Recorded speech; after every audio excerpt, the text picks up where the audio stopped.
ठाकरे यांनी केंद्रीय गृहमंत्री अमित शहा यांची भेट घेतली। मात्र यावेळेस राज ठाकरे यांनी त्यांना शहांना एकटं भेटायचं आहे असा हट्ट धरलेला। दरम्यान राज ठाकरेंचा हट्ट भाजपाने पुरवलाय।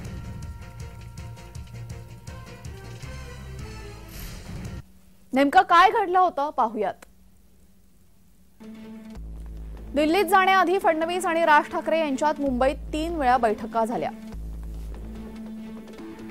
राज ठाकरेंनी फडणवीसांकडे अमित शहा यांना एकट्याने भेटण्याची इच्छा व्यक्त केली होती। देवेंद्र फडणवीस यांनी तो विषय केंद्रीय गृहमंत्री अमित शहा यांच्या कानावर टाकला। राज ठाकरेंची इच्छा लक्षात घेऊन मंगळवारची भेट ठरली। यामुळेच अमित शहा आणि राज ठाकरे यांची 1-to-1 भेट झाली।